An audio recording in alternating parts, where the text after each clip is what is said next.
오늘 말씀은 원래 제가 보통 시작할 때 예화를 시작하고 재밌는 얘기를 좀 하는데 오늘은 좀 심각한 깊은 이야기를 하려고 합니다. 물론 처음 제가 신학을 배울 때 저를 깊은 고민에 빠지게 만들었던 말씀이 오늘 말씀입니다.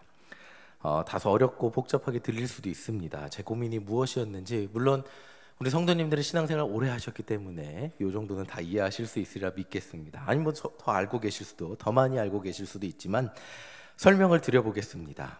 자, 로마서 말씀에 따르면 오직 의인은 믿음으로 말미암아 살리라 라고 말씀하고 있습니다. 이 말씀에 따르면 인간이 구원을 받고 못 받고의 기준은 우리가 예수님을 믿는가 믿지 않는가 우리 안에 있는 믿음에 따라 결정된다고 합니다. 자, 우리가 다 알다시피 인간이 아무리 선하게 살아도 자신의 힘으로는 구원받을 수 없습니다. 오직 우리가 예수님의 십자가 보혈을 믿을 때만 구원받을 수 있습니다. 그래서 몇 주 전에 우리 찬양했죠? 자격 없는 내 힘이 아닌 오직 예수님의 보혈로. 이것이 기독교의 핵심 진리입니다. 그래서 우리는 예수님 이외에 다른 구원의 방법이 있다고 이야기하는 사람을 뭐라 그러죠? 이단이라고 합니다. 근데 오늘 말씀은 저를 조금 혼란스럽게 합니다. 자, 뭐가 혼란스러운지 함께 쭉 읽어보겠습니다. 마태복음 25장 31절 33절 우리 한 목소리로 쭉 읽어보겠습니다. 시작. 인자가 자기 영광으로 모든 천사와 함께 올 때 자기 영광의 보좌에 앉으리니 모든 민족을 그 앞에 모으고 각각 구분하기를 목자가 양과 염소를 구분하는 것 같이 하여 양은 그 오른편에 염소는 그 왼편에 두리라.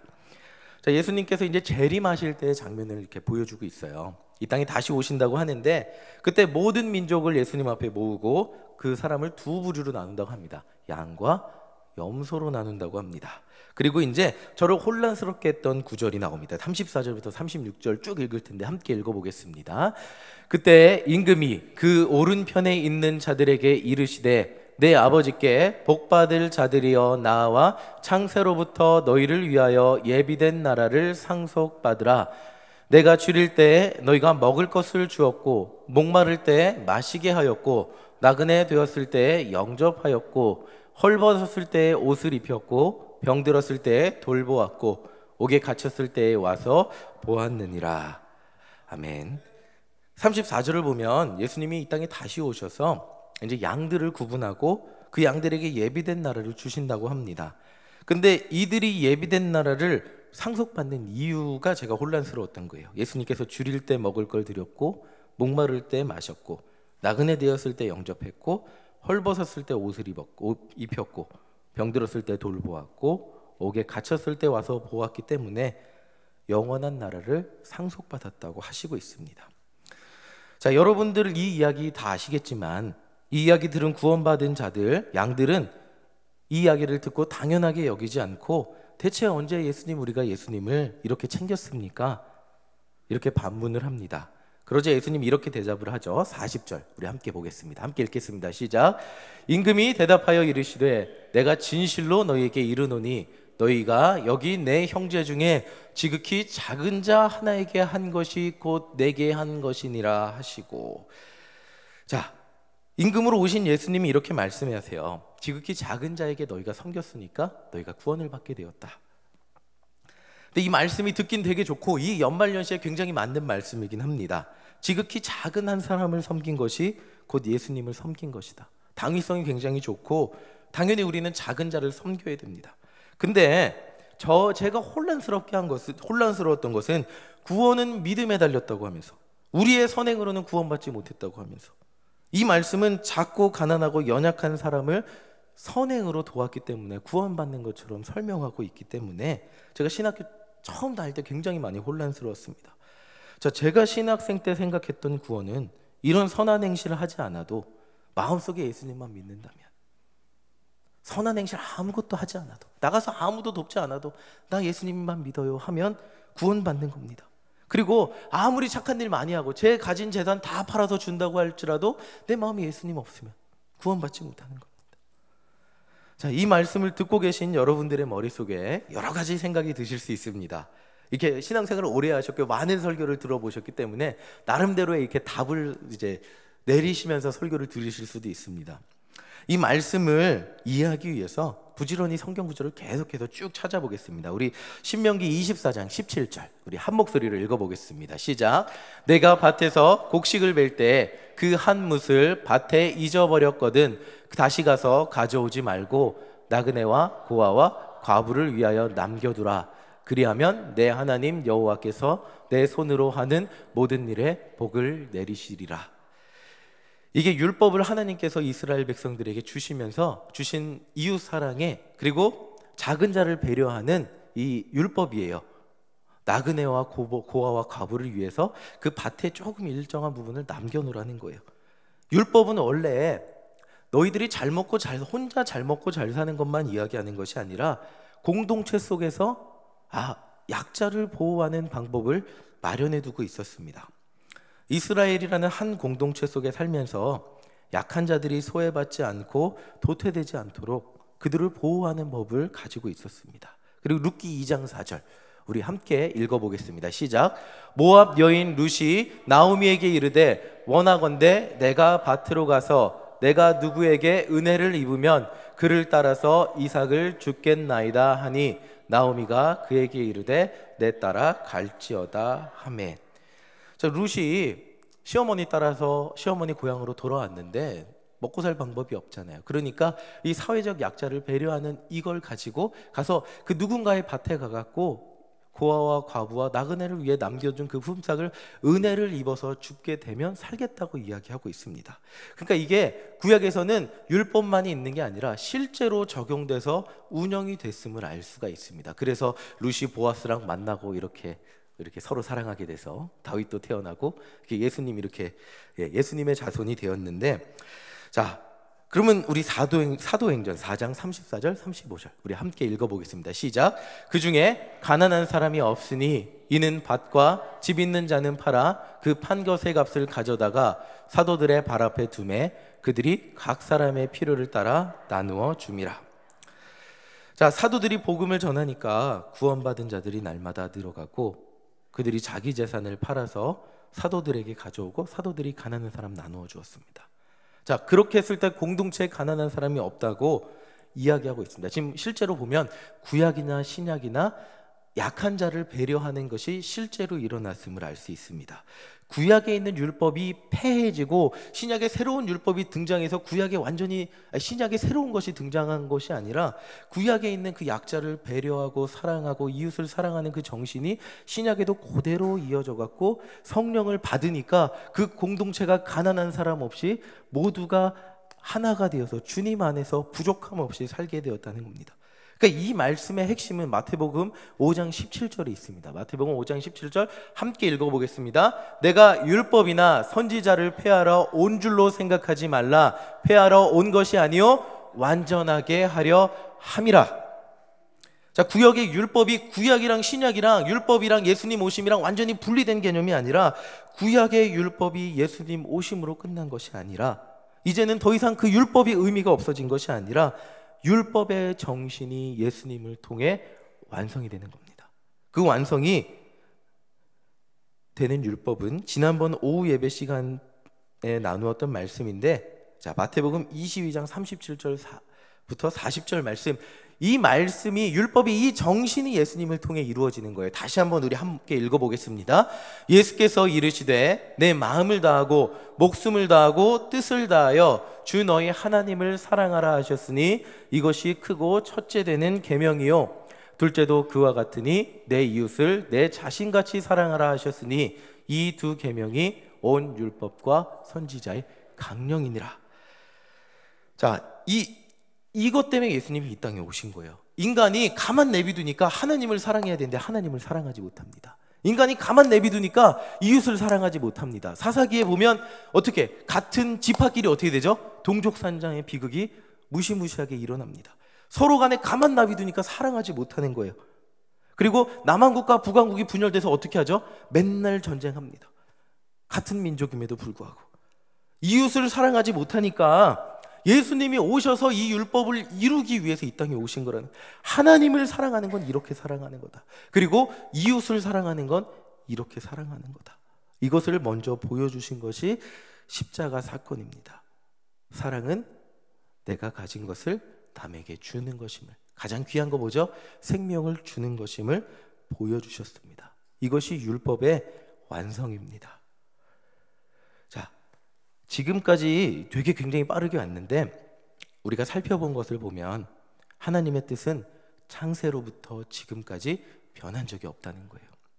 구약에서는 이렇게 강조했는데 신약에서는 뜻이 바뀌어서 이것을 강조한 것이 아니라는 거예요. 변하는 것이 아니라 하나님은 인간을 창조하신 후에 변함없이 사랑하셨고 그 인간이 서로 사랑하기를 변함없이 바라셨습니다.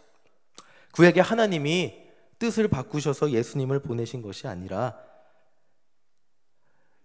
어떻게 사랑하는 건지 보여주기 위해 예수님을 보내셨다는 겁니다. 율법을 완성하기 위해 예수님을 통해서 하나님을 사랑하고 이웃을 사랑하는 존재를 여러분을 만드시려고 예수님께서 보내셨다는 겁니다. 자, 그렇다면 오늘 설교를 시작하면서 했던 저의 질문, 로마서의 오직 의인은 믿음으로 말미암아 살리라, 이 말씀도 이 맥락에서 이해할 수 있습니다. 인간이 구원받기 위해서는 하나님 사랑해야 되죠. 인간 스스로는 하나님을 완전히 사랑할 수 없고 이웃을 완전히 사랑할 수 없습니다. 그래서 예수님을 통해서 나를 위해 희생하신 예수님의 진짜 사랑을 깨닫고 하나님의 사랑을 깨닫고 그것을 믿게 되므로 우리도 하나님을 진심으로 사랑하게 되고 이웃을 진심으로 사랑하게 되는 존재가 된다는 것입니다. 이것이 우리 안에 이루어지고 우리를 통해 이루어지는 율법의 완성이고 구원의 역사입니다. 더 쉽게 적용해서 말씀을 드릴게요. 우리가 길을 가다가 우연히 5년 만에 친구를 만났습니다. 10년 만도 좋아요. 오랜만에 만났습니다. 근데 이 친구가 반갑기는 한데 저는 이 친구 결혼식에 갔는데 이 친구는 제 결혼식에 오지 않았습니다. 그래서 어떻게 사나 궁금한 나머지 길거리에서 어떻게 사나 이런저런 이야기를 물어봅니다. 그리고 대부분의 한국 사람들은 헤어지기 전에 무슨 말을 하죠? 밥 한번 먹자. 대부분의 한국 사람들은 이 얘기를 합니다. 그리고 실제로 먹는 확률이 거의 없다고 합니다. 아마 살면서 이 친구를 길거리에서 다시 만나지 않는다면 만날 확률이 없을 수도 있습니다. 동창회에서 억지로 만나고 이렇게 하지 않으면. 자, 만약 이 상황에서 진짜 이 친구와 밥을 먹고 싶다면 실제로 약속을 잡겠죠. 그리고 그 자리에서 연락처를 받고 언제 어디서 만나자고 할 것입니다. 자, 이와 같이 우리가 만약 예수님의 진짜 사랑을 깨닫고 믿었다면 우리가 하나님을 사랑하는 행동을 한다는 겁니다. 진짜 우리 안에 예수님 하나님을 사랑하는 믿음이 있다면 하나님 사랑하기 때문에 마음으로만 믿는다고 생각하지 않고 그것을 표현하는 행동을 한다는 겁니다. 그게 예배드리는 거예요. 그게 찬양하는 거예요. 그게 기도하는 거예요. 하나님 사랑하니까 우리가 기도하지 않고 하나님과 교제하지 않고 하나님의 말씀 읽지 않고 하나님 찬양하지 않고 하나님의 말씀을 듣지 않고 하나님 앞에 예배 드리지 않고 견딜 수 없는 겁니다. 사랑하니까. 얼마 전에 수능을 봤는데 제가 몇 번 말씀드렸지만 저는 고3 9월 1일에 저희가 맨날 이제 첫 교제일을 지키는데 그게 고3 9월 1일에 교제를 시작했어요. 그러니까 야간 자율학습을 해야 되는데 저희 아내가 머릿속에 이렇게 계속 떠올라서 사랑하는 마음이 있으면 어떻게 하죠? 선생님의 눈을 피해 야간 자율학습을 도망가서 아내를 만나러 갔어요. 사랑하는 마음이 있으니까 견디질 못하는 거예요. 보고 싶으니까. 그렇죠? 그래서 만나서 뭘 합니까? 별거 하는 것도 없습니다. 맥도날드 앞에서 햄버거 먹고 집에 옵니다. 야자 도망가고. 근데 그냥 얼굴 보니까 좋은 거예요. 사랑하는 마음이 있으면 하나님 나 사랑해요. 근데 표현하지 않다면 그게 진짜 사랑이 아니라는 겁니다. 진짜 사랑한다면 보고 싶어도 견딜 수 없고 말씀 듣고 싶어서 하나님 진짜 사랑한다면 말씀 듣고 싶어도 견딜 수 없고 찬양하고 싶어도 견딜 수 없고 기도하고 싶어도 견딜 수 없는 게 진짜 하나님을 사랑하는 것이고 이것이 우리 안에서 이루어지는 하나님의 사랑하는 겁니다. 말로만 하나님을 믿는다고 하며 예배도 나오지 않고 자기만을 위해 살아간다면 그것은 하나님 앞에 아유 하나님 우연히 만나니까 반갑네요. 언제 밥 한 번 먹어요 하나님. 이것과 같다는 겁니다.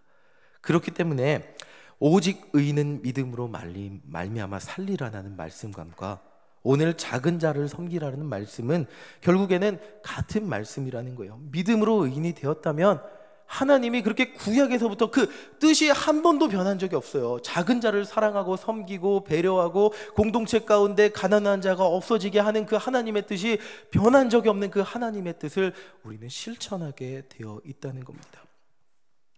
자, 오늘 결론은 벌써 결론까지 왔는데, 우리의 작은 지식으로는 성경의 논리가 때때로 빈약해 보일 수도 있습니다.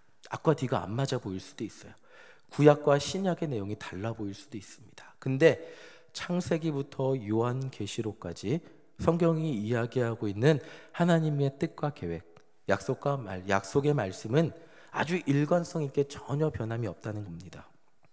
다만 때로는 우리가 그 단면만 이해하고서 오해할 때가 있다는 겁니다. 오늘 말씀의 핵심은 작은 자를 섬기는 거예요. 진짜 믿는 사람은 작은 자를 섬기는 행동을 자연스럽게 한다는 겁니다. 결국 예수님이 다시 오실 때 그 심판의 기준이, 예수님, 나 예수님 마음속으로 그렇게 많이 사랑했어요. 근데 짝사랑이라서 표현도 한번 못하고 그냥 먼 발치에서 예수님만 바라보고 살았어요. 이렇게 수없이 말하는 것이 아니라, 마음속에만 있는 믿음이 아니라 우리가 한 믿음의 행동들이라는 겁니다. 믿음과 행함은 제가 신학교 초반에 생각했듯이 분리되는 개념이 아니라 같이 갈 수밖에 없는 개념이라는 겁니다. 제가 한창 고민이 많던 시절, 다른 한 가지 고민이 있었습니다. 왜 하나님은 가난한 사람을 그대로 두시는가? 다 같이 잘 살게 하실 수는 없는가? 특별히 예수님 믿으면 가난이 다 사라지게 하면 안 되시는 건가? 왜 이렇게 세상은 돈에 있어서, 재물에 있어서 불공평한가? 이런 생각이 20대 초반에 굉장히 많이 있었습니다. 근데 오늘 말씀을 마치며 내리는 한 가지 결론은, 가난하고 헐벗고 어려움을 당하는 사람들 옆에 여러분이 계시다는 겁니다. 가난하고 헐벗고 어려움을 당하는 사람들 옆에 하나님은 예수 믿는 사람들을 그 옆에 두셨다는 겁니다. 그들 옆에 우리 그리스도인이 있다는 겁니다. 근데 우리가 그래 도와야죠 하고 시간이 흘러가는 거는 언제 그들 보며 언제 밥 한 번 먹어요 라고 하는 것과 같다는 것입니다. 우리 안에 진짜 구원의 감격이 있고 우리 안에 정말 하나님을 사랑하는 마음이 있다면, 그렇다면 그 변하지 않는 하나님의 마음을 우리 안에 깨닫는 저와 여러분들 되시기를 간절히 소망합니다. 여러분들 주변에 우리의 도움이 필요한 이웃들, 그 이웃들을 자연스럽게 사랑해야 됩니다.